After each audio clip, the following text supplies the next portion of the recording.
C'est parti, c'est parti, c'est parti. Bienvenue à Radio Bistro tous les vendredis en direct à 19h avec la musique des Tontons Flingueurs en jingle. Et après, on va s'occuper de vous. Voilà. Donc, j'entends. Je pense que c'est parti. Hein? Ouais, parce que quand c'est comme ça, j'entends. J'entends bien. Très bien. Hop. Voilà, c'est parfait. On va mettre le petit micro. Si par hasard on m'entendait mal, c'est qu'il est trop ou qu'il est trop bas. Du coup, vous avez qu'à le signaler. Blandine regarde et elle me le dira. Il y a déjà du monde. Bonjour, bienvenue à Radio Bistro tous les vendredis soir à 19h en direct. En direct de Prémery, du bistrot de Prémery, le seul, le vrai, l'unique.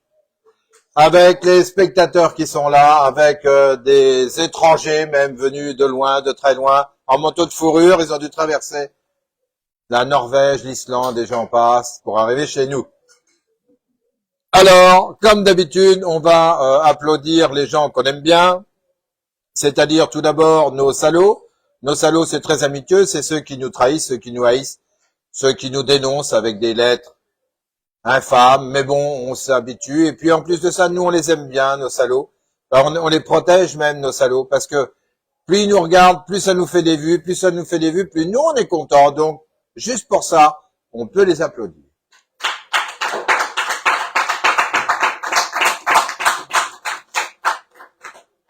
Alors maintenant, évidemment, on applaudit aussi tous les vendredis soirs, tous nos amis malades, donc tous ceux qui sont chez eux. Je pense, alors je les ai pas vus se connecter, mais je pense à Jojo, il y a Annie, il y a personne qui défonce les portes quand même, non? Bon, tant mieux. Il y a Annie, il y a Tarzan qu'on cite souvent, et puis on a aussi notre Gilbert, professeur soudure. Je sais pas s'il va se connecter ou regarder en replay, mais en tout cas, de là où il va sûrement regarder Radio Bistro. Il était souvent parmi nous. Maintenant, il va se soigner. Et nous sommes tous derrière lui, il le sait. Mais ça fait du bien de l'entendre. Ensuite, nous, de notre côté, les malades, oui, ça peut prendre tout le monde, hein, un jour ou l'autre. Ça peut tous, maintenant, quand arrive à un certain âge, et même les moins jeunes, on peut tous être aussi dans la condition du combat pour la vie, pour la santé. Et ça, c'est important de se sentir soutenu, c'est important bon, nous c'est tous les vendredis soirs à cette heure-là qu'on pense à eux, mais on le dit, mais on pense à eux souvent, et puis à tous ceux qui les soignent, tous ceux qui les transportent, tous ceux qui font le ménage, tous ceux qui s'occupent des personnes âgées, tous ceux qui s'occupent de leur famille, de leurs parents, enfin voilà, pour tous ces gens-là et pour toutes les petites mains, nous ce soir on les applaudit, on pense beaucoup à eux, voilà.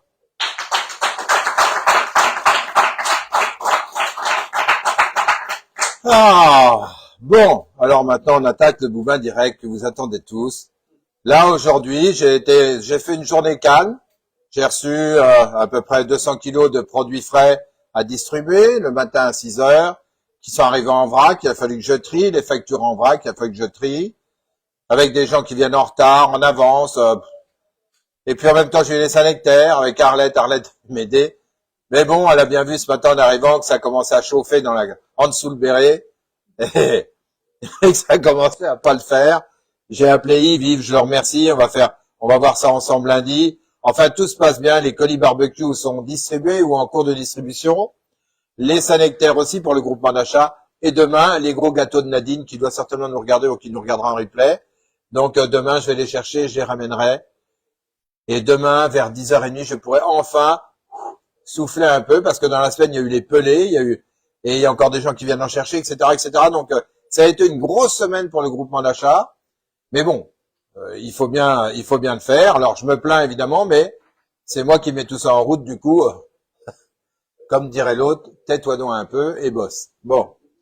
Alors, dans le Boubin direct, qu'est-ce qu'on a parlé? Qu'est-ce qui se dit dans les bistrots, dans les zingues? Là, cette semaine. Alors, qu'est-ce qui s'est dit? Je vais vous prendre un exemple qui nous a fait tous marrer parce que c'est quand même assez drôle. C'est tout le monde se bat pour dire bienvenue à la campagne. Venez à la campagne, vous êtes les bienvenus. Et puis au contraire, pour sauver nos écoles, venez acheter des maisons chez nous, faites construire chez nous. À la campagne, vous serez bien, vous verrez, vous serez bien. Et puis dans la réalité, je prends mon exemple, en exagérant un tout petit peu, mais sans plus. Je prends mon exemple. J'aime la pêche. J'aime la pêche. Bon, j'ai un petit utilitaire, un beeper. Je décide demain de dire, tiens, je vais charger ma boîte à pêche que je traîne depuis la pêche à la Loire des Hautures. Bon, imagine le matos que j'ai là-dedans. Je mets ma boîte à pêche, je mets ma canne à pêche, et puis bon, j'ai mes deux chiennes que vous connaissez tous, Miss et Unique. Je me dis, bon, allez hop, les chiennes, venez donc avec moi. Et puis évidemment, dans ma poche, j'ai mon éternel Layol que je me suis acheté avec ma première paye, 350 francs dans une cotillerie connoise. Et donc, imaginez, j'avais 18 ans, j'en ai 61, vous imaginez depuis combien de temps elle traîne dans ma poche de slip, kangourou évidemment.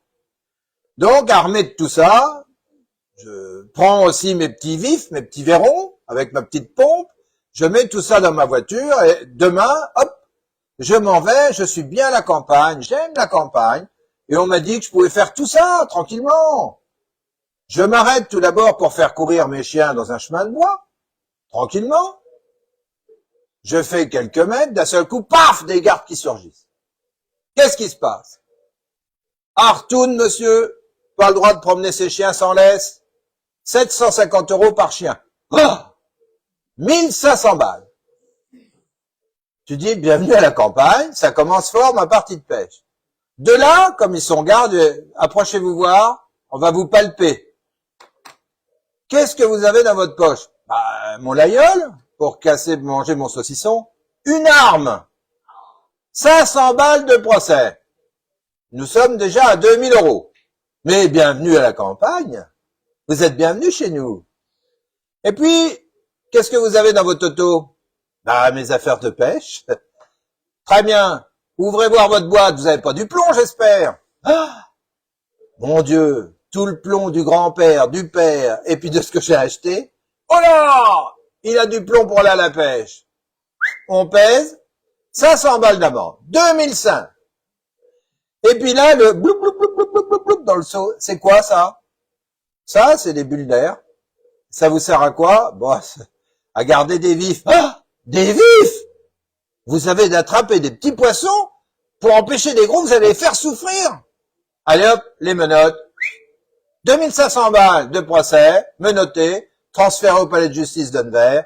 Bienvenue à la campagne. Voilà ce qu'on dit au bistrot en ce moment, c'est de dire, avec toutes ces lois qu'on nous pond, en exagérant juste un peu, c'est exactement ce qui peut arriver à quelqu'un dans une région où tout serait appliqué par des gardes qui seraient rubis sur l'ongle. Tu prends tes 750 € par chien, même si tu as le collier électronique à distance. Tu te prends tes 500 balles parce que tu as ton laguiole ou ton opinel dans la poche. Tu te prends après l'amende dans des régions comme Paris, Grenoble, etc. Ils te chopent avec un seau et des vifs. Pao! T'es allumé, hein? C'est interdit. Alors tu te dis quand même, mais dans quel pays est-ce que j'ai été transporté sur une autre planète? Parce que ça, c'est ce qu'on a tout le temps fait, tout le temps vu, enfin bref. Je veux dire, est-ce que là, c'est pas une restriction de nos libertés les plus fondamentales? C'est-à-dire que aller à la pêche avec son chien, le laisser se promener dans un chemin de bois pour pas qu'il emmerde les gens, prendre des vifs et partir avec son seau de vif, c'est ce que n'importe quel imbécile voit du français à la campagne. Et si tu fais ça, tu peux te prendre 2500 balles d'amende. Tu te rends compte? Est-ce qu'on se rend compte de ça? Est-ce que c'est pas une privation de nos libertés fondamentales? Tout ça pour une histoire de gibier. Ça vient d'une loi de 1955 qui a été faite encore, je le rappelle, juste après-guerre, c'est 10 ans après, il y avait encore les tickets de rationnement, parce que le gibier avait été tellement braconné, il fallait bien que les gens bouffent quand même, qu'on s'était dit pendant une période d'1 mois et demi, on laisse plus les chiens traîner, on les arrête. Très bien. Mais est-ce que l'amende qui était en ancien franc à cette époque-là, on doit la mettre en euros? Et est-ce qu'on doit encore, imagine, t'es sur le chemin de bois. Le chemin de bois, t'as le droit de les promener sans lait sur le chemin de bois. Moi, ma Fox, elle rentre dans le bois pour faire sa crotte. Elle est très pudique. Elle se met derrière un arbre à 3 mètres, elle fait sa petite crotte. Si t'as des gardes qui regardent aux jumelles, il fait, ah non, la crotte, là, c'est 750 €, elle était dans le bois. Alors, non, mais franchement, faut arrêter, quoi. On n'a pas, nous, les citoyens français, on n'a pas besoin de loi pour nous encadrer et des PV au-dessus de la tête tous les 4 matins pour nous dire ce qu'on a à faire.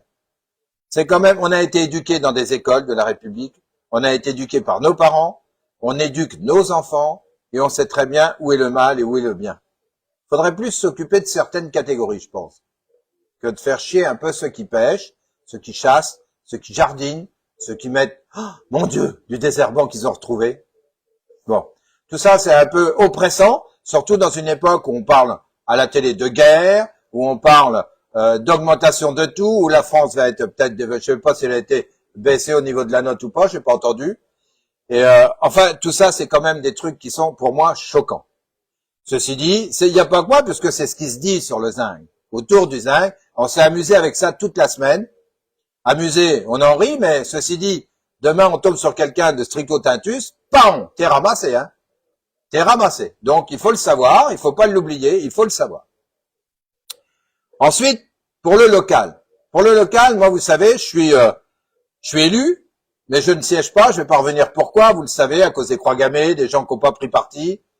Donc ça me regarde. Ceci dit, je vois passer sur ma messagerie tous les messages et je suis au courant de tous les dossiers. Et là, en ce moment, et je suis pas du tout contre, hein, je vois passer alors des amabilités entre le maire et des conseillers sur un projet de réseau chaleur bois. Alors, je pense que d'une part, prévu pour un conseil municipal à huis clos. Déjà, je dis que non, on ne fait pas de conseil municipal à huis clos pour parler de quelque chose qui intéresse tout le monde. On fait un conseil. D'abord, au conseil municipal, j'imagine, pour y avoir assisté il y a quelques années, c'est quand même pas 250 personnes qui sont assises pour l'écouter, après-midi. Donc, la façon de huis clos, à un moment donné, ça rajoute encore quelque chose de glauque sur un sujet intéressant. Pour moi, ça met des parenthèses glauques sur un sujet intéressant. Bon. Donc voilà, déjà, en tant que conseiller d'opposition, je me dis, je suis contre le huis clos sur un dossier pareil. Déjà, et d'une. Deux, je passais des messages comme quoi la compétence de certains, d'un directeur, d'un truc. Je dirais que ça, on s'en fout. Qu'est-ce qu'on veut expliquer? Si c'est évidemment qu'il faut de la compétence pour installer une chaudière, c'est quoi un réseau chaleur? Allez, on va faire. Moi, j'ai fait les pompiers de Paris. Le réseau chaleur, c'est quoi? C'est une grosse chaudière qui est installée dans un coin. Alors nous, on a des terrains pollués, autant le foutre là-dessus, en zone industrielle. On met une grosse chaudière, on l'alimente soit avec du bois, soit avec une énergie gaz, soit avec une énergie électrique, soit éventuellement avec du fioul, soit avec tout ce qu'on veut. Bon, ça c'est le principe de la chaudière de chez toi. On amène ça, on fait cette grosse chaudière. Ensuite, on fait des tranchées et on emmène des tuyaux sur tous les bâtiments qu'on veut alimenter. Enfin quoi, c'est le principe d'une chaudière, voilà. Si tu expliques ça aux gens, il n'y a pas, faut pas avoir fait l'ENA. Donc, alors, comment on transporte cette chaleur? Souvent, c'est de l'eau chaude, évidemment, vous connaissez le principe. Souvent, de l'eau chaude, de la vapeur, si on monte au-delà de 180 degrés, 300 degrés, c'est sous vapeur. À Paris, c'était comme ça. L'eau, enfin, toi, de tête, c'est de 60 degrés à 180 degrés. On peut monter à 180 degrés, mais on augmente la pression dans les tuyaux, parce qu'elle commence à être limite en vapeur, donc on augmente la pression dans les tuyaux. Donc, ça veut dire que l'eau chaude à 180 degrés, c'est quand même déjà important quand même, hein. Mais entre 60 et 100 degrés, c'est une pression normale, entre guillemets, dans des tuyaux enterrés, calorifugés, évidemment, pour éviter la perte. Si tu passes des tuyaux en ferraille sur 3 km, quand ça arrive à l'autre bout, voilà. Donc, c'est calorifugé, ça demande aussi donc des trafos. Il y a la chaudière, la distribution et l'alimentation. Voilà. Alors, la mode, c'est de dire, on va faire réseau chaleur bois. Bois, c'est bien, ça se passe bien, c'est une énergie renouvelable. Alors là, ça commence à m'hérisser. Parce que l'énergie renouvelable, n'oublions pas, chers amis, que pour refaire une forêt, quand on la coupe à blanc, il faut à peu près entre 50 et 100 ans. Je suis pas un expert là-dedans, mais c'est comme ça. Alors, il y a des villes qui l'ont fait. Certes, les villes l'ont fait parce qu'ils ont des grosses scieries, parce que dans le temps, l'ambiote était là. Et dans le temps, oui, il y aurait eu la possibilité de chauffer toute la commune, les HLM et tout, avec un réseau chaleur via l'ambiote. Mais maintenant, où on va aller chercher ce bois? Et nous, Prémery, et les autres communes. On a tous les gens qui se mettent aux pellets. Les pellets, ça vient pas du plastique, ça vient du bois. On a les gens qui se sont mis en individuel au chauffage bois parce que c'était moins cher par rapport au fioul, par rapport à l'électricité et au gaz. Donc, le bois, on a vu une augmentation d'une demande d'achat de bois chez les professionnels et en même temps d'affouage sur les communes.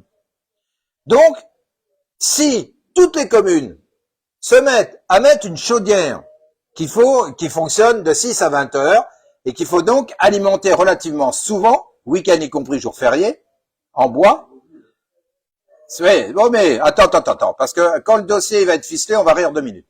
Donc, ça veut dire ça, qu'il faut alimenter, il faut une surveillance technique, une surveillance professionnelle, une surveillance sur alarme. Ça veut dire qu'il va falloir du bois pour l'alimenter, et pas 2 stères. Alors certes, nous on est en plein milieu des bois, certes on peut le faire, certes ce sera moins coûteux. Attention, moins coûteux si on fait un réseau chaleur, bois, mais qu'on va alimenter pas que les bâtiments municipaux et les écoles, qu'on va alimenter les HLM, c'est-à-dire les logements à faible revenu, dites presque sociaux. Si on alimente les chaudières d'HLM, parce que encore une fois, l'intérêt général ne serait quoi? Ce serait que la commune paie moins de chauffage pour ses bâtiments, comme la salle de gym, enfin le COSEC, je sais plus comment on appelle ça, à Cône c'était le COSEC, mais ici c'est la salle là-bas, bref, là-haut vers le stade, c'est comment vous l'appelez ça? Oh. Bon, bref, la salle où il y a du hand, là. La salle polyvalente, les Préméricois se réveillent, moi le Cônois c'était le COSEC, bon voilà, la salle polyvalente. Donc là, il y a ça, il y a les écoles, il y a le collège, et encore, faudra voir, parce que comment on fait quand c'est comme ça? Si le collège dépend du conseil départemental. À ce moment-là, tu mets des sous-stations avec un compteur, parce qu'il faut bien quand même que les gens payent leur consommation. Et c'est pareil si tu faisais ça. Alors, si c'est que pour les bâtiments publics, je trouve que là, quand même, après-midi, ça va commencer à faire beaucoup. Et je m'explique pourquoi. Pourquoi est-ce que, avant de faire venir quelqu'un, 1 ou 2 ou 3, peu importe le nombre de personnes, qui soient directeurs, qui soient techniciens, il faut que quelqu'un connaisse bien le sujet. Moi, je ne veux pas rentrer dans les détails, je ne veux pas rentrer dans les calculs parce que je les connais. Je ne veux pas rentrer dans tout ça parce que ça fait chier tout le monde. Je rentre simplement en explication, il y a une grosse chaudière, on l'alimente avec du bois, du fioul, du gaz ou l'électricité, et après on va distribuer à tel bâtiment, tel bâtiment, tel bâtiment. Ça, c'est simple à comprendre, c'est pas la peine de faire un truc à huis clos pour ça, les gens comprennent très bien. Faut leur dire simplement si ça va leur faire baisser leurs impôts. Premièrement, si la commune fait des économies sur leurs frais de chauffage, est-ce qu'on va baisser les impôts à long terme? On verra. Est-ce que, sinon, on va pas baisser les impôts, mais est-ce qu'à ce moment-là, on va pas mettre une plus grosse chaudière et alimenter, voire alimenter des zones pavillonnaires, voire alimenter, via Nièvre Habitat, les logements type sociaux? Parce que ce serait ballot de pas rajouter 50 mètres de conduite et de pas alimenter des bâtiments comme cela. Donc, c'est la vision du conseiller d'opposition que je suis. Et si je devais siéger, le discours que je tiendrais, c'est celui-là. Rien à foutre de toutes ces réunions à 2 balles où qu'on nous explique ce qu'il fait, badada. Je m'en fous. Ce que je veux, c'est du concret, du chiffrage et du long terme. Et au-delà de ça, ce que je voudrais dire aussi, c'est comment que ça se fait, comment se fait-il qu'on a laissé s'installer une méthanisation qui grandit de jour en jour et qu'on irait chercher du bois dans nos forêts, parce qu'à un moment donné, le bois avec les pellets, les réseaux chaleur bois et tout le bastringue, c'est peut-être renouvelable, mais quand toutes les forêts vont être décapitées, eh ben qu'est-ce qu'on fait? Il va falloir qu'on attende entre 30 et 50, parce que c'est toujours comme ça, on dit oui, mais non, le fioul, toi, le fioul avant c'était à gogo, puis d'un seul coup, on s'aperçoit que ça baisse. Et puis le gaz, c'était à gogo aussi, parce qu'on le prenait chez les Russes pas cher, et puis vas-y, puis là, on est en guerre, et ben hop, c'est cher. C'est con. Et là, le bois demain, à force de couper des forêts. Moi, je veux bien, mais les forêts, ça repousse pas comme ça en claquant des doigts, mais Mimati, elle habite pas près de moi. Hein. Donc, à un moment donné, il va falloir se poser les bonnes questions. Moi, je pose toujours les bonnes questions dans l'intérêt général. Et vous l'avez vu avec le groupement d'achat. À qui ça va profiter? Pendant combien de temps? Est-ce que ça va faire baisser les impôts? Et en même temps, comment on va l'alimenter? Alors voilà, moi, les questions sont simples. On a une grosse méthanisation qui de temps en temps nous emmerde parce que ça pue dans la ville. Donc on paye les dégâts, c'est-à-dire les dégâts olfactifs. Est-ce que quand on a fait ça, on n'a pas pu penser à la chaudière en se disant, ok, vous mettez une méta, mais dans la méthanisation, on va prévoir une chaudière réseau chaleur et vous allez nous l'alimenter. Et comme ça, on a notre énergie et on a l'énergie qui irait vers les usines, vers la mairie, vers les collèges, vers la salle polyvalente, vers tous les bâtiments dits publics et voir aussi, pourquoi pas, certains logements sociaux. Première des choses. C'est une question que je demande et que je poserai au maire directement en disant la chaudière, très bien, la distribution, très bien, mais l'alimentation, pourquoi on n'a pas pensé à l'alimentation gaz? Et ensuite, on est en train d'installer un champ de panneaux photovoltaïques. Les mêmes personnes d'ailleurs, je voudrais dire. Et là, encore une fois, pourquoi ce serait pas ce champ de panneaux voltaïques, si on l'agrandissait un peu, qui viendrait alimenter notre chaudière? C'est des doublons. Je veux dire, pourquoi on va aller chercher du bois alors qu'on a le gaz, le solaire, et puis demain l'éolien, et puis quoi après? On va mettre une turbine dans la rivière, et puis l'hiver, on va... Non, mais à un moment donné, il faut être, je pense, dans tous ces dossiers-là qui coûtent d'abord beaucoup d'argent, que ce soit à nous, au département, à la région, et puis donc à la France qui est surendettée, ces dossiers-là méritent d'être montés et d'être auscultés, de savoir, effectivement, il y a une chaudière. Très bien, la puissance de la chaudière qu'il nous faudra pour ce qu'on a décidé d'alimenter. Il faut déjà décider qui sera alimenté, qui sera chauffé par cette chaudière. En fonction de ça, ça nous donnera la puissance. Et en fonction de la puissance, ça nous donnera la quantité ou de bois, ou de gaz, ou d'électrique qu'il faudra pour alimenter cette chaudière. C'est simple, comme 2 et 2 font 4. Alors, beaucoup plus compliqué dans les calculs qu'ils vous présentent, évidemment. Là, après, moi, je mets mes lunettes, je regarde sur ma calculette et je fais les mêmes calculs qu'eux. C'était, bon, à un moment donné, je suis pas plus abruti. Mais il faut arrêter ce genre de réunions qui se font à huis clos, avec des bisbilles entre oui, je voudrais qu'il assiste, qu'il machine. On s'en fout. J'ai vu des messages, je veux dire, c'est heureusement que je siège pas parce que j'aurais mis fin à tout ça. On s'en branle. Ce que je veux, c'est un état de faisabilité et qui va profiter de ça et comment on va l'alimenter. Et pourquoi, déjà, c'est pas alimenté par la méthanisation, premièrement. Au-delà de ça, on sait aussi que ça peut être alimenté par la destruction des déchets. C'est-à-dire que ceux qui ont comme des incinérateurs à déchets, en même temps, ils incinèrent et ils chauffent l'eau du réseau chaleur. Est-ce que dans le secteur, on ne pourrait pas y penser, puisqu'on a un site industriel complètement pollué, pourquoi ne pas installer ce genre de choses? Parce que d'une part, là, c'est très écologique, parce qu'on brûle des déchets, et cette chaleur créée par la combustion des déchets viendrait chauffer bien cette grosse chaudière d'autres structures. Bon, il y a aussi ça qu'il faudrait peut-être étudier aussi. Enfin, à un moment donné, puis je vais faire une petite encoche à la méthanisation, ça m'énerve. Quand tu vois que c'est parti d'Allemagne et que l'Allemagne a dit stop, on arrête. Faut le savoir ça. Hein. Pourquoi les Allemands disaient stop, on arrête? Je vais vous le dire moi. Parce que leurs agriculteurs, ils font comme certains agriculteurs français, je suis désolé de le dire, mais c'est la vérité. Ils commencent à cultiver des champs de 100 hectares de culture de maïs, plus spécifiquement du maïs, parce que c'est ce qui fait le plus de méthane. 100 hectares de maïs qui ne sont pas destinés ni aux animaux ni à l'être humain. Ils sont destinés à être fauchés, ensilés, direction méthanisation. 100 hectares, s'il te plaît. Tu te rends compte qu'on manque de blé, qu'on manque d'orge parce qu'on achète ça en Ukraine où il y a la guerre, où on paye des fortunes.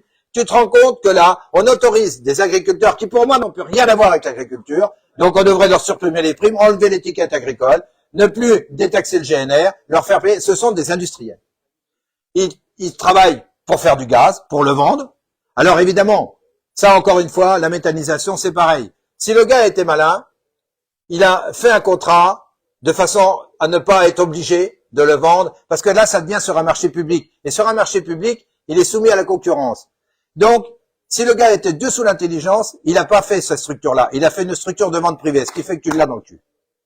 Et ça, je pense que, vu ce que je peux observer de loin, ça doit être un petit peu structuré de cette façon-là. Mais encore une fois, fallait-il que les gens, les élus, s'opposent à ce genre de choses, ou alors mettent un avis favorable si, dans l'environnement de la commune, ça fasse partie, dans l'intérêt général, d'alimenter une chaudière, d'un réseau chaleur, de ce réseau chaleur puisse alimenter des réseaux sociaux, pas que la mairie, la salle de gymnase pour tous les gamins, les écoles pour les gosses, et que ça fasse éventuellement, puisque on va dépenser moins, la mairie va payer moins de chauffage pour tous ces bâtiments, et ben, où ces sommes économisées repartent vers le secteur qui est le plus porteur en ce moment, c'est l'écologie et le tourisme, le savoir accueillir, et là, c'est tout le grand nettoyage du plan d'eau, et pas qu'un focardage, c'est vider, tout ranger et tout réimaginer le plan d'eau. Ou alors, c'est la baisse des impôts, purement et simplement, et il faut l'annoncer clairement. Voilà, c'est Pour moi, il n'y a pas 50 solutions. Et la discussion, si on ne prend pas ça dans l'enveloppe, si on n'est pas capable de tracer les grandes lignes auxquelles il faut répondre tout de suite, c'est même pas la peine de discuter si machin il doit être là, si lui il doit être là, parce que lui il est fort en tuyau, l'autre il est fort en eau, l'autre il est fort en... On s'en branle. On s'en branle, le projet il n'est pas ficelé. Il va falloir faire une étude qui va coûter de l'argent. Si une étude doit être faite, les gens qui font l'étude, les tranchées, les trucs, il faut les payer. Il faut pas ça, c'est pas... Ben voilà, un bureau d'études qui va venir faire ces calculs-là, va falloir le payer. Est-ce que c'était budgété? Je ne crois pas. Donc à un moment donné,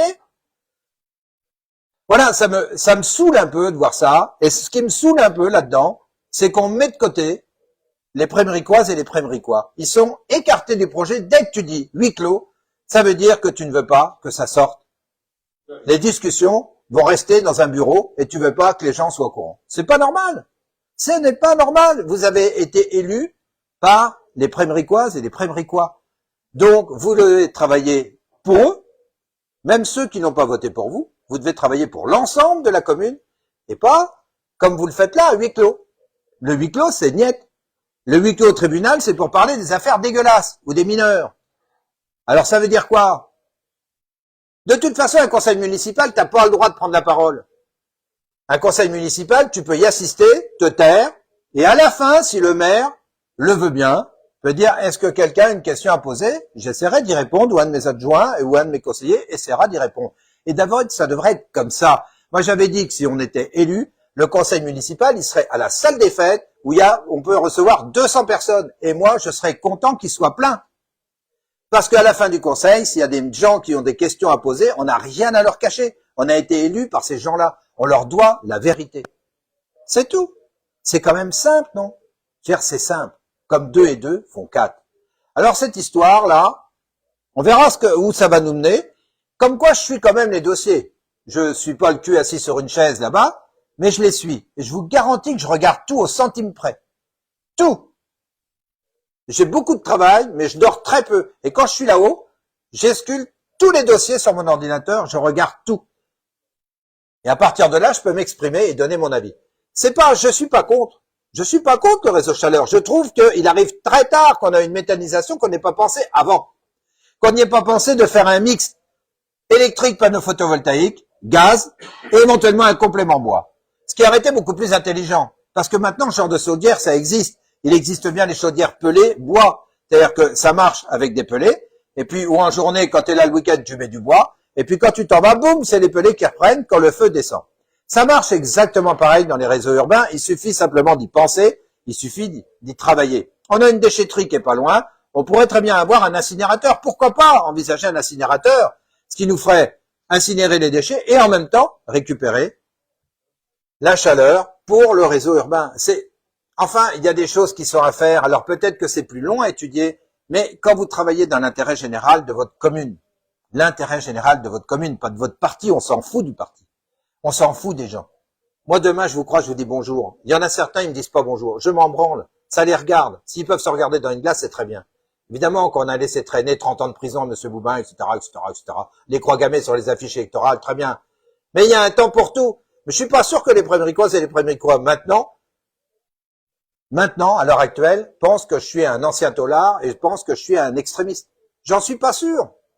Parce que j'ai quand même démontré autre chose avec le groupement d'achat, avec toute la bataille que j'ai menée avec mon bistrot, que ce soit là-haut, au Gamme Vert, et puis ici, et puis là-bas au 27 Grande Rue. Je peux vous garantir qu'il faut des couilles pour le faire, et j'ai pas peur de le dire. Et je me suis battu, je me battrai demain encore. Et donc, ce que les gens de Prémery comprennent maintenant, c'est que je suis quelqu'un qui est tenace, c'est quelqu'un qui étudie ses dossiers, et c'est quelqu'un demain qui travaillera comme il le fait en ce moment dans l'intérêt général, et pas dans l'intérêt de ses petits copains ou de cette chose-là. C'est non, c'est niette ça. C'est terminé ça. Ce temps-là, il doit être terminé. La France est en faillite, c'est terminé. C'est-à-dire, tout ce qui doit être fait comme dossier, ça doit être fait dans l'intérêt de la population et pour faire baisser leur pas leur mode de vie, mais pour faire baisser leurs dépenses. C'est important. La dépense de chauffage, c'est énorme. Et les gens, qu'est-ce qu'il y a de plus agréable de rentrer chez soi le soir, l'hiver, même quand il pleut, dans une maison chaude? Combien de gens je connais, moi, maintenant, qui rentrent chez eux et qui ont froid? Et qui ont froid parce que ça coûte trop cher, le pellet. Parce que le fuel coûte trop cher. Parce que l'électricité coûte trop cher et parce que le gaz coûte trop cher. Et dans une commune de 1700 habitants, qu'on a une méthanisation qui pourrait largement fournir le gaz, eh ben, on continue de payer des sommes astronomiques. C'est lamentable. Voilà. C'est lamentable. C'est tout. C'est tout ce qu'il faut dire. Ça, ce sera mon coup de gueule de soir. Et j'espère, et je vous souhaite, chers collègues et confrères élus, qui allez participer à cette réunion à huis clos, n'oubliez pas que vous représentez toutes et tous des jeunes prévris qui ont voté pour vous. Vous leur devez la transparence, vous leur devez la franchise, vous leur devez l'honnêteté. Vous faire un conseil municipal à huis clos pour parler d'une chose aussi importante, ça me paraît un peu déplacé. Évidemment, il n'y a jamais ou presque personne au conseil municipal, mais c'est quand même pas pour ça qu'il faut l'envelopper dans un huis clos. Parce que s'il y avait quelqu'un qui était là et qui à la fin posait des questions, il n'y a pas de questions dérangeantes et il n'y a pas de questions idiotes. Il y a des réponses à y apporter, qu'elles soient dérangeantes, idiotes. Il faut tout le temps savoir répondre. Il faut intéresser les gens à leur vie de la commune. Et si vous les mettez de côté en indiquant que c'est à huis clos, comment voulez-vous que demain ils vous regardent correctement dans la rue? Comment voulez-vous qu'ils vous apprécient? Comment voulez-vous que demain vous disiez non mais revotez pour moi, hein? Enfin, parce qu'avant c'était le maire et moi je pouvais rien faire, mais là, votez pour moi parce que moi je suis gentil, moi je vais travailler l'intérêt général. Comment voulez-vous qu'ils vous croient? Ils vous croiront pas, c'est fini, c'est terminé. C'est terminé. Au niveau national, vous allez voir aux européennes ce qui va arriver. Et puis derrière, vous verrez ce qui va arriver. Les gens en ont marre, ils sont à bout. Ils sont à bout. Et quand je vois des dossiers comme ça, dans des petites communes comme la nôtre, qui sont annoncés à huis clos, avec des choses pareilles, c'est normal que les gens aient pu voter. Ils en ont ras le cul. Ils peinent, ils souffrent, ils peuvent plus se soigner. Ils en ont plein le cul. Et à la limite, ils peuvent plus pêcher, plus promener leurs chiens, et puis plus avoir un couteau dans leur poche. Alors t'imagines un petit peu? Non mais sans déconner. Faut arrêter tout ça. On veut nous emmener où? À une révolution? Parce qu'un jour ou l'autre, quand les mecs peuvent plus bouffer, peuvent plus se chauffer, peuvent plus se balader avec un couteau pour manger ou couper un truc dans la forêt, plus promener leurs chiens, tu sais ce qui va arriver un jour? Ben ça va péter. C'est tout, c'est normal, c'est humain. Ça va péter pour moins que ça. Hein. 1,40, je rappelle, l'essence pour les gilets jaunes sur les ronds-points. Imagine maintenant. Hein.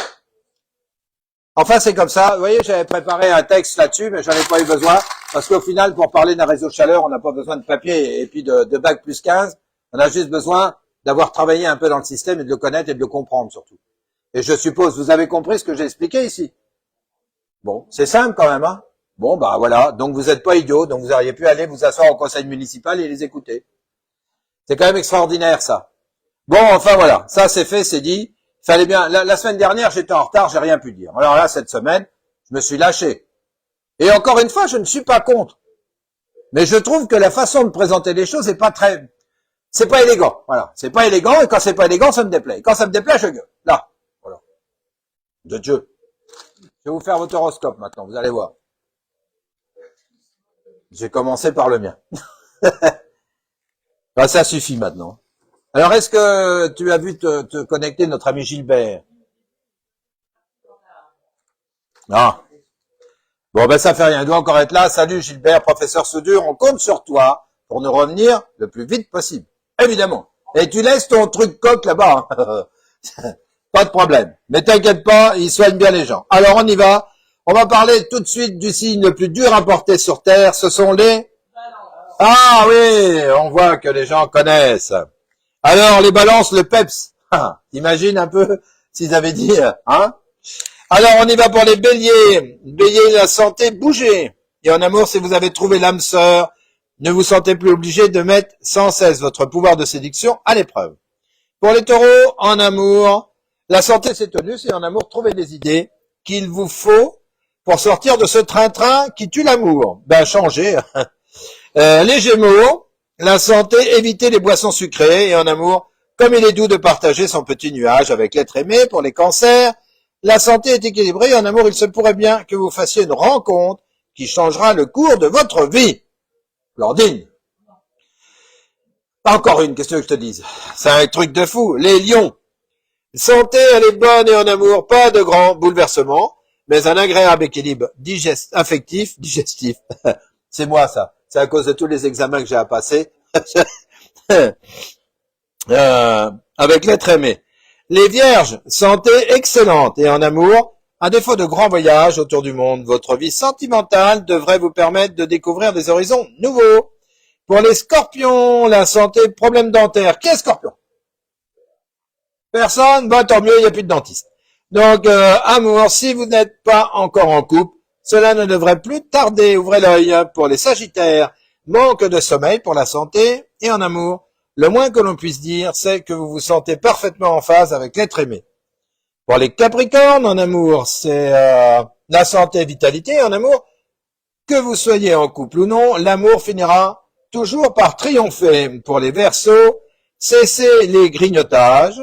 En amour, vous devriez penser à passer le cap de la séduction pour entrer dans une relation au long cours. Pour les poissons, vous êtes sauvés. On n'a plus le droit de vous toucher. Donc, c'est réglé. Top, terminé. Voilà. Il y a quelqu'un dans un bureau avec une cravate qui va se promener. Il découvre les animaux qu'au salon de l'agriculture de Paris. En mocassin. Pout, pout, pout, pout. Et donc, il a jamais mis une paire de bottes pour aller voir dans sa chambre ce qui se passe. Mais bon. Alors, ça, passons dit. Alors, la santé, énergie à revendre, bah, tu penses. Attention, quand même, demain, c'est l'ouverture du brochet. Hein. Alors, les poissons avec des dents, faites gaffe. Ça risque de piquer un peu. Hein. Vous ne laissez rien passer à ce partenaire qui vous est pourtant tout dévoué. Voilà. Alors, pour la météo, alors oui, demain, c'est l'ouverture de la pêche au brochet. Donc, on va dire merde à tous les pêcheurs de carnassiers. Et voilà, vous savez que c'est à partir... Alors, ça m'a amusé, c'est à partir de 6h08 demain. 6h08. Voilà. Et vous n'avez droit qu'à 3 prises, 3 brochets, ou ce qui me paraît... Ça dépend des quoi, mais ce qui me paraît relativement correct quand même. C'est déjà pas mal. Hein. Moi qui ai pêché le brochet, déjà quand j'en prenais un, je sautais partout. Alors 3, j'achetais une corde et j'étais cocu et hop, je me pendais. Non. Non mais c'est vrai. Alors samedi, demain par contre, les amis pêcheurs de carnassiers, vous avez une chance, les amis grandes dents, c'est qu'il va pleuvoir. Donc peut-être qu'il y aura moins de pêcheurs, vous allez pouvoir naviguer tranquille. Alors si vous voyez un petit poisson qui peine à nager, ne le mangez pas, c'est un piège. Dimanche, un temps gris, lundi de la pluie, mardi de la pluie, mercredi, ça pluie. Mais ceci dit, les températures remontent pour les jardiniers. 10 le matin, 15, 16, 18 l'après-midi. Mais on n'a plus de gelée matinale, on n'a plus le froid matinal parce qu'on a dégusté cette semaine. Hein. Dis donc. 6h08. Oui, mais toutes mes informations sont... Une demi-heure avant, c'est 6h08. Non, mais t'as vu le cerveau que j'ai sous le béret? Non, mais attends. Regarde, j'ai juste la météo, j'ai rien. C'est tout de tête, mon ami. Et encore, j'en ai en réserve, hein. Si tu veux qu'on parle des pompiers, des trucs, tu me l'as dit, hein. Mais là, on n'est pas couché, hein. Non, là, on va faire le téléthon du bistrot, hein, moi, je te le dis. Alors maintenant, vous l'attendez tous. Vous attendez la Blandine. Et pas pour que la Blandine, pour le jeu, pour gagner. Vous voulez tellement remporter ce jeu terrible où on a cette petite canne de golf qui vous torture l'esprit et avec laquelle j'ai remporté haut la main le dernier Radio Bistrot. Donc, cette bête-là, je me transporte. Voici Blandine qui arrive. C'est mon chocolat, c'est pour moi, c'est pour soigner mon estomac. Bonjour les amis. Alors, qu'est-ce qu'on en... Bonsoir Blandine. Alors, me voici, me voilà, je m'approche. J'ai mal au cul, vous pouvez pas savoir comme j'ai mal au cul. Alors, voici la bête, je vous la remonte. J'espère qu'elle sera pas trop floue. C'est couillon ça. J'ai oublié de demander à mon fils comment il fait quand il me présente des trucs de près pour pas que ce soit... Bonjour les amis, Nadine, tout ça, bonjour. Bienvenue à Radio Bistrot. Pensez à le partager sur vos pages. Parce que ce que je dis, c'est pas que des conneries, hein, vous pouvez le savoir. Voilà, allez hop, je vous l'ai montré. C'est quoi cette petite canne de golf, puisque vous l'avez appelée comme ça? C'est quoi donc? À quoi ça sert pour emporter le sac du bistrot? Alors c'est parti. Une pièce d'appareil auditif, nous dit Pierre. Pierre qui est passé tout à l'heure récupérer ses Saint-Nectaire. Eh ben non, ce n'est pas ça. Salut Lucas, salut Nadine, salut Nicolas. Nicolas est déjà là. Salut Dédé, bienvenue Dédé, bienvenue. Alors tu peux encore gagner. À quoi sert cette petite chose que Blandine tient dans ses mains? Pour gagner le sac, salut Didier, une pierre à feu. Non, c'est pas une pierre à feu. Bienvenue Didier, salut. Content de t'avoir le vendredi. Alors, du coup, une pierre à feu, non. Véronique te dit bonsoir Blandine, bonsoir tout le monde. Alors, à quoi sert cet outil? Oh, Carole, l'amour est dans le pré. Applaudissez-la, vient de se connecter. Oh, allez non, je croyais qu'elle était perdue. Il n'y avait pas de balise Argos de déclencher. Oh, elle doit nous ramener nos fromages le 17 mai, putain. Réapparaît. Pour s'épiler, nous dit Catherine Charasex. Non, ça ne sert pas pour s'épiler. Pour caler quelque chose, nous dit Véronique, ça ne sert pas pour caler. C'est en laiton, oui, Geoffrey, c'est en laiton. Geoffrey, il y a du mal chez toi. Ton papa est pas en forme. Véronique applaudit. Bonjour, ça se met où? Pitchounette, qui va passer demain matin récupérer son colis, son sac, et puis je sais plus quoi d'autre encore, la mallette, la valise d'RTL. Ça se met sur un support? Oui, ça se met sur quelque chose. J'appellerai pas ça un support, mais ça se met sur quelque chose. Et Carole dit coucou à tout le monde du bistrot. Là. Alors eux, ils font des bisous partout. Évidemment. Je vais pas dire où parce que j'ai entendu. Bonjour Virginie, tu nous dis combien il y a au rugby si tu regardes, ma chérie, hein? Fait partie d'un rasoir. Non, ça ne fait pas partie d'un rasoir. Ça fait partie de quelque chose, mais ça ne fait pas partie d'un rasoir. Sur un briquet, Véronique Dubois. Alors, à quoi ça servirait sur un briquet? La question, à quoi ça servirait sur un briquet? Pour tanner le cuir, nous dit encore Cathy Charasex. Elle aime ça, hein. Tanner le cuir, se faire fouetter. C'est un gicleur. Non, c'est pas un gicleur. 3-6 pour Angoulême. Oh non, c'est pas vrai. Oh là là là là. Bon, allez Luçon, merde alors. On s'en sert à la pêche. Non, Pitchounette, on s'en sert pas à la pêche. Pour soutenir une étagère. Non, c'est pas pour soutenir une étagère. Allez, vous étiez proche là. Vous étiez proche à frotter la pierre à briquet. Non, ça ne sert pas à frotter la pierre à briquet. Ça ne se monte pas sur un électrophone Lucifer dans mon dos. Pour extraire une pierre d'un briquet. C'est pas con ça, mais non, c'est pas pour faire ça. Pour fondre le bloc de tabac. Nom de Dieu. Non, Virginie, ce n'est pas pour fondre le bloc de tabac.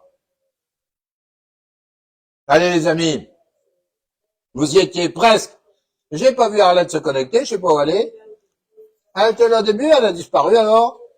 Pour batterie de clôture électrique, non. Catherine, pas pour une batterie de clôture électrique.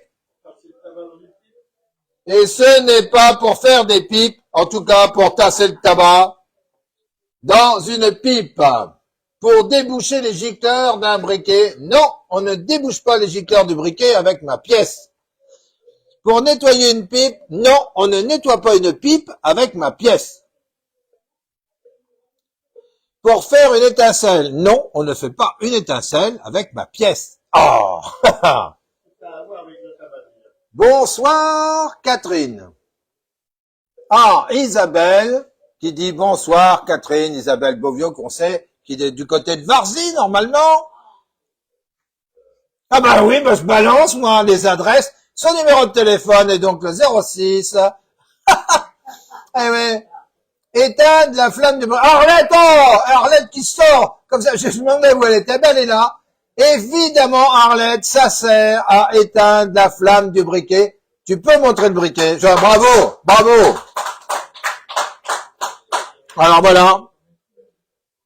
Alors voilà, les amis, comment ça se passe. Voilà le briquet. Et donc, cette pièce-là, quand le briquet est allumé, toc, ça vient là. La flamme est ici. Et quand il est assez un très très vieux briquet, paf, on descend ça dessus comme les bougies et ça éteignait la flamme. Voilà, voyez. C'est pour éteindre les flammes sur un très très vieux briquet. Bravo, super, bravo. Vous pouvez, bonsoir Isabelle de la part de Catherine, un bouchon de remplissage de briquet. Non, mais c'était bien, toi, c'était quand même pas simple.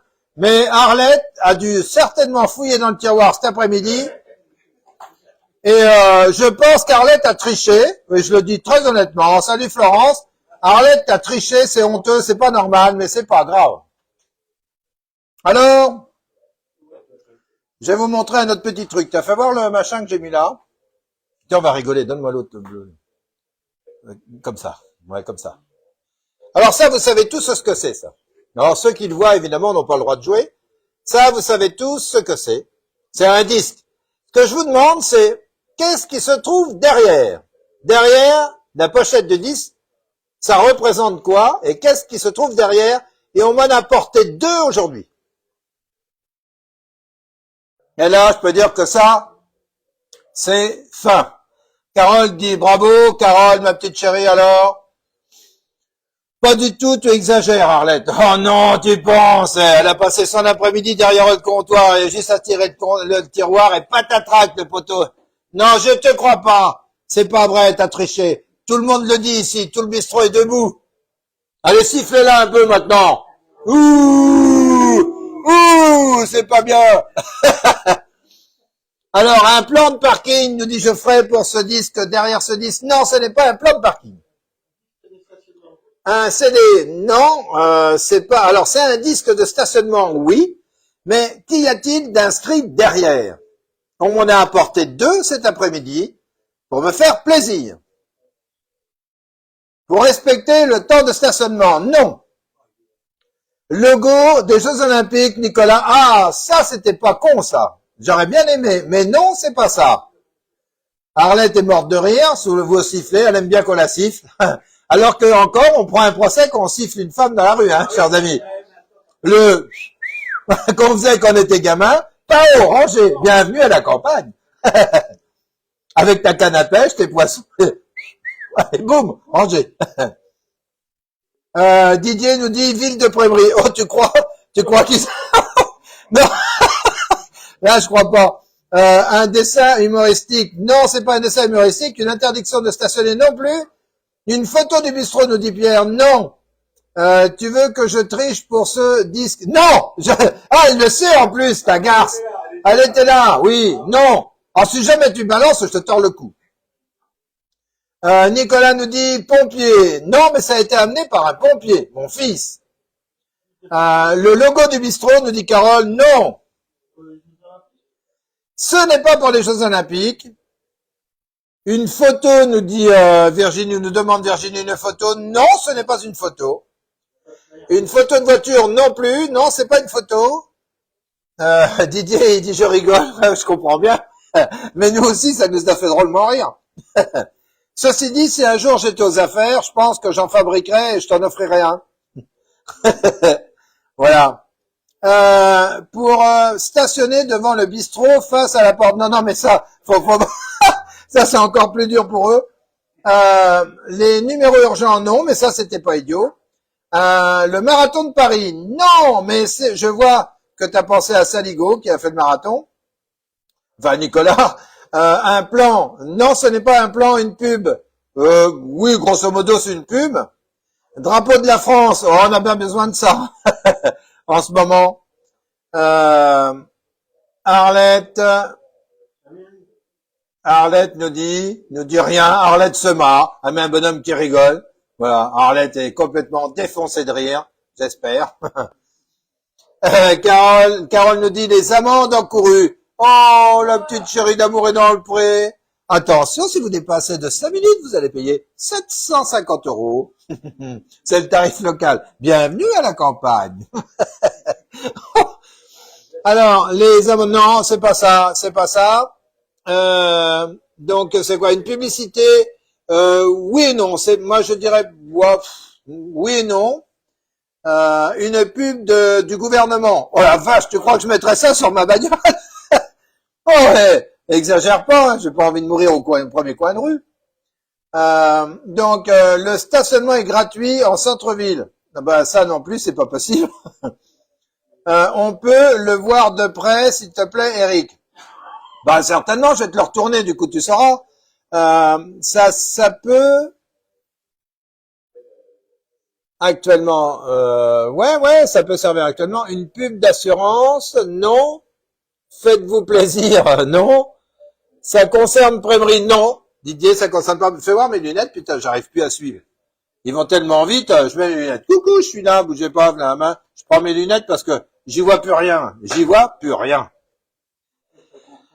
Ah, alors une pub de la ville, une pub de ta ville. Isabelle, une pub de ta ville. Non, ça je prends pas. Eh, t'as vu où t'es assise, toi? Oh, la tricheuse. Là vous pouvez siffler. Oh, c'est dégueulasse, ça.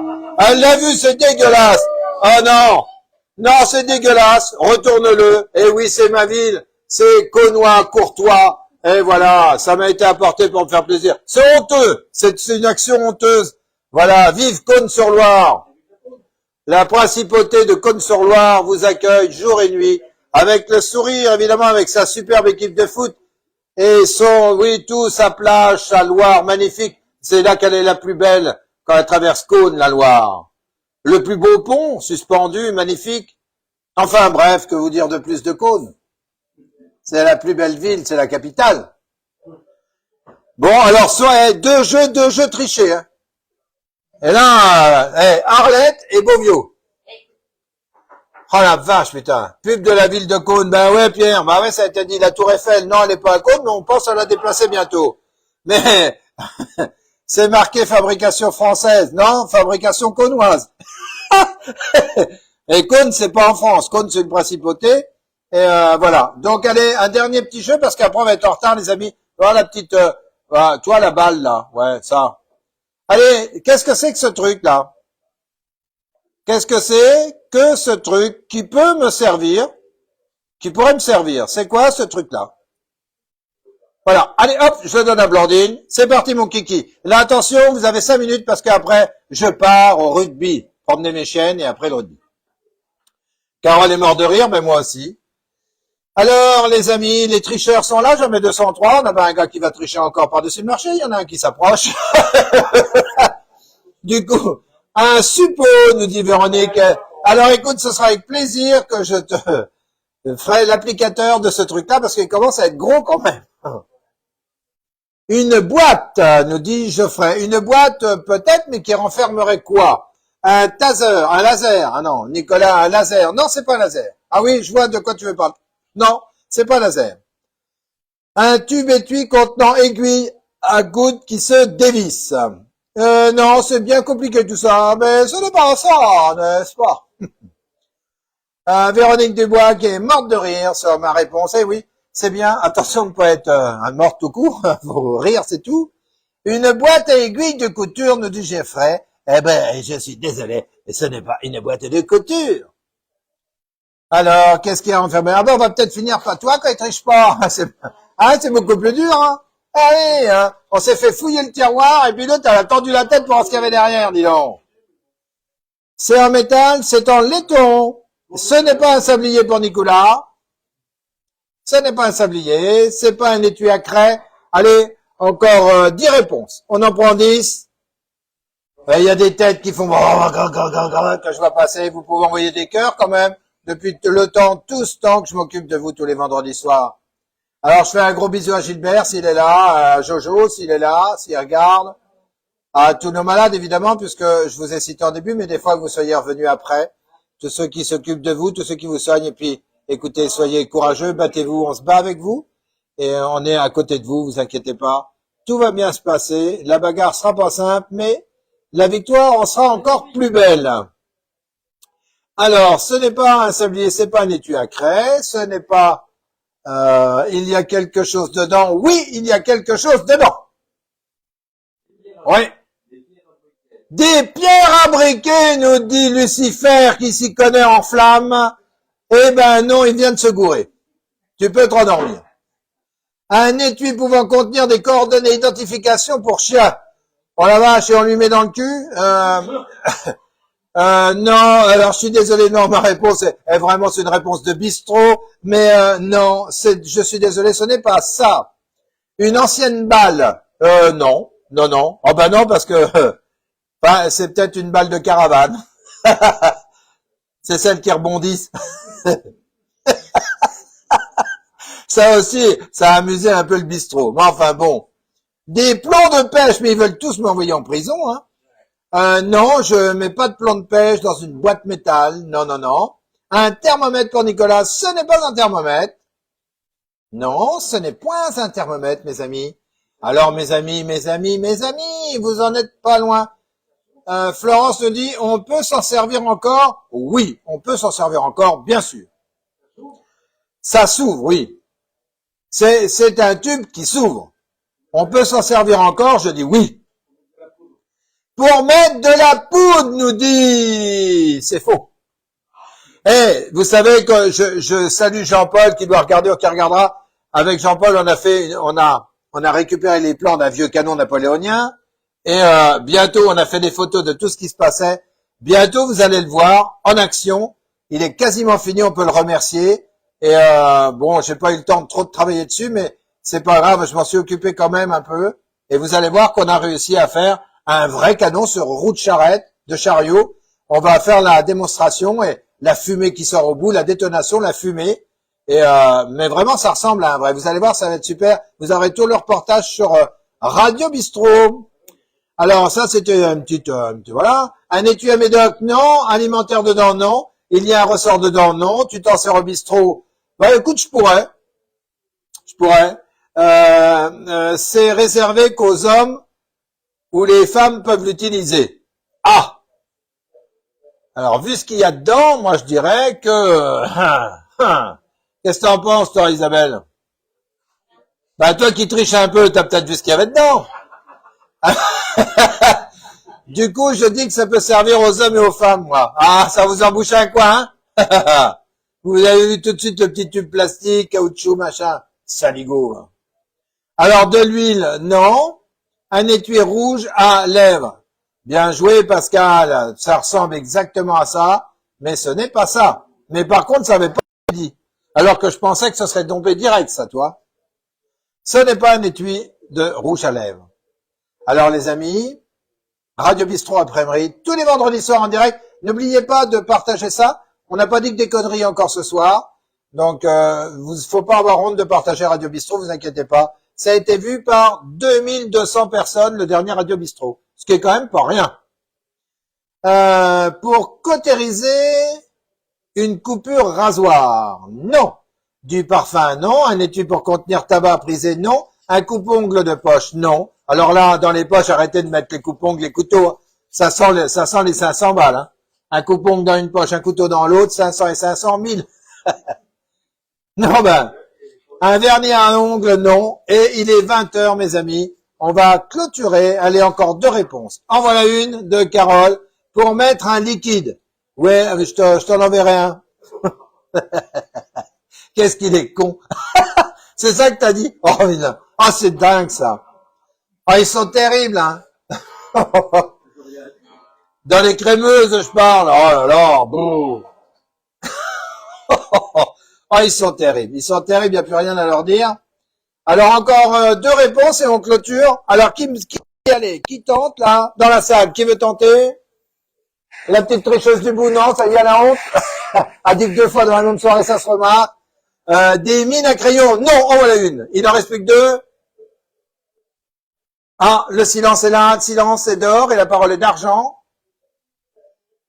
Bonne soirée Eric et bon match. Ben toi aussi Didier et à vendredi prochain. Et tu passes quand tu veux boire un café, je te recevrai avec plaisir. On pourra rigoler de toutes les conneries que je raconte le vendredi. Et pas que hein, d'ailleurs, pas que les conneries. Je raconte des choses sérieuses. Alors, donc il en manque 2 réponses. On fait quoi? Vous voulez que je clôture là-dessus? Ouais, non, oui, non, oui, non, oui, non. Personne? Princesse, t'as pas une réponse à donner? Oh, allez, princesse, lâche-toi.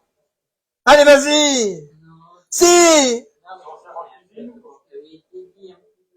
Eh ben, tu penses à ce qui a été dit. Bonsoir, Virginie. Je ferai pour y mettre des épices. Non, il en manque plus qu'une réponse et je clôture. C'est pas pour mettre des épices, c'est pour faire quoi? C'est pour faire quoi? Mais bon Dieu, de bon Dieu, de bon Dieu. Mais vous le savez.